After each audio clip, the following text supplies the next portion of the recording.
بسم اللہ الرحمن الرحیم۔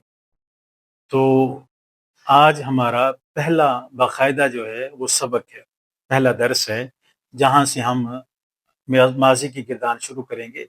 پہلے جو 3 درس ہوئے ہیں وہ تعارف تھا، صرف نحو کا فرق تھا، اور کچھ خصوصیات تھی اور کچھ تمہیدی باتیں تھیں۔ آج ہمارا جو باقاعدہ جو سبق ہے، جہاں سے صرف نحو انشاءاللہ ہمیں سمجھ آنا شروع ہوگی، وہ پہلا ہمارا سبق ہے۔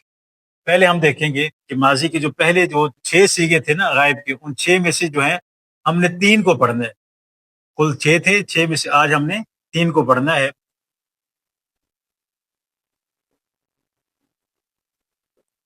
پہلا سیغہ ہے زارابا، پہلا سیغہ زارابا ہے۔ اب اس کی پہچان اور سمجھ کیسے ہمیں ہوگی کہ یہ پہلا سیغہ ہے، اور جو بھی لفظ اس شکل کا آ جائے اور اس کے بارے میں پتہ چل جائے کہ یہ پہلا سیغہ ہے، اس میں آپ نے بنیادی یہ بات یہ دیکھنی ہے کہ زارابا کے اندر دیکھو 3 حرف ہیں، لیکن آخری جو حرف ہے نا اس کے اوپر زبر ہے۔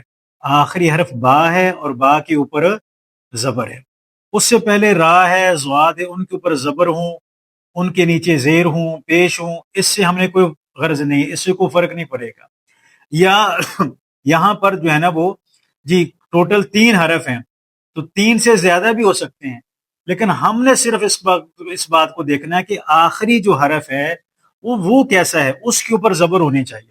تو جب آخری لفظ ایسا آ جائے جس کے آخری حرف کے اوپر زبر ہو، تو وہ ہمارا پہلا سیغہ ہو، وہ ہمارا پہلا سیغہ ہوگا زارا با۔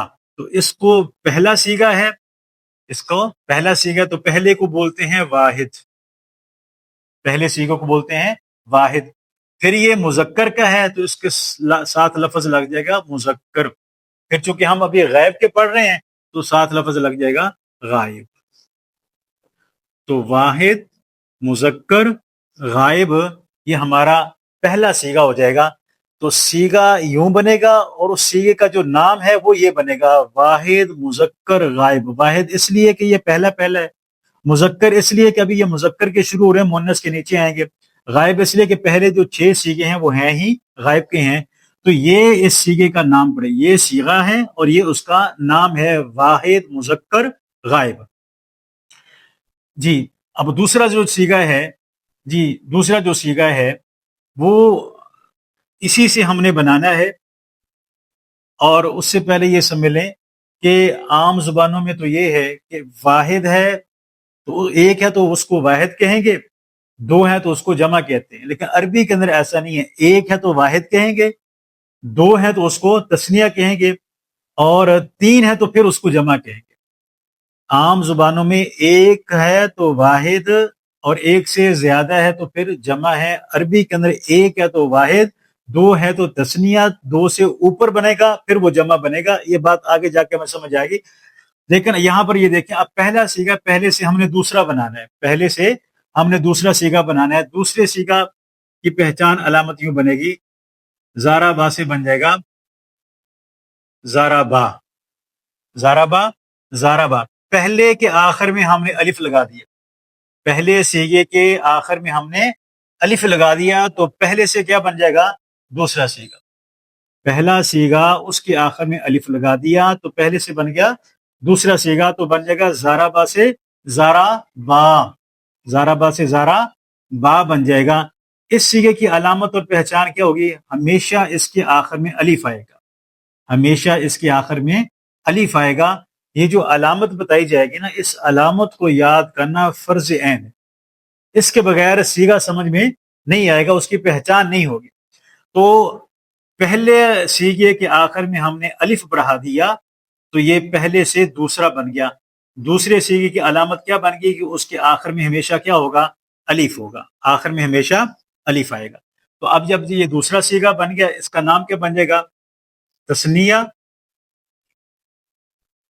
یہ بھی مذکر کے چل رہے ہیں، مذکر اور غائب۔ تو دوسرے سیغے کا نام بن جائے گا تثنیہ مذکر غائب، پہلا واحد مذکر غائب۔ اب اسے ہم نے تیسرا سیغہ بنانا ہے۔ تیسرا سیغہ زارابا سے زارابو ہے۔ اب اس کی علامت اور پہچان کیا ہے؟ اس کے آخر میں واو اور الف آئے گا. جو جمع کی علامت ہے واو اور الف، یہ جو علامتیں ہیں ان کو اچھے طریقے سے سمجھنا ہے اور یاد کرنا ہے. تو زارا ابو آخر میں آ رہا ہے واو اور الف، واو اور الف. تو اب ایسی علامت جہاں پر بھی آئے گی وہ جمع کا صیغہ ہوگا. اس کے بعد دوسرے سبق میں ہم ان 3 صیغوں کا اجرا کریں گے، لیکن ابھی صرف سبق ہے. زارا ابو آخر میں واو اور الف آئے گا، آخر میں واو اور الف. یہاں صرف الف ہے اور یہاں پر واو اور الف ہے. تو یہ صیغہ بن جائے گا پھر ہمارا جمع مذکر غائب. جمع مذکر غائب، کیونکہ یہ تیسرا ہے تو یہ جمع کا ہے، پھر یہ مذکر کے جا رہے ہیں تو مذکر ہے، پھر یہ غائب کے جا رہے ہیں تو غائب ہو گیا. تو یہ 3 ہمارے صیغے ہو گئے آج کے سبق میں، زارابا، زارابا، زارابو. اب ان تینوں کو یاد کرنا کوئی مشکل نہیں ہے، عام چھوٹا بچہ بھی یاد کر سکتا ہے، بڑی عمر کا انسان وہ بھی یاد کر. اب 3 لفظ ہیں، ان کو یاد کرنا ہے. تو ویسے اکیلی گردان یاد کرتے وہ مشکل ہوتا ہے، لیکن ان کو صرف 3 لفظوں کو یاد کرنا ہے، زارابا، زارابا، زارابو. لیکن یاد کرنے کے ساتھ ساتھ اصل سمجھنا یہ ہے کہ پہلا صیغہ اس کے آخر میں زبر ہوتی ہے، دوسرا صیغہ اس کے آخر میں الف ہوتا ہے، اور تیسرا جو صیغہ ہوتا ہے اس کے آخر میں واو اور الف ہوتا ہے. پہلے کو کہیں گے واحد، دوسرے کو کہیں گے تثنیہ، اور تیسرے کو کہیں گے جمع. تو یہ آج کا ہمارا جو سبق ہے یہ پہلا ہے، اس کا جو اجرا ہے وہ انشاءاللہ دوسرے سبق.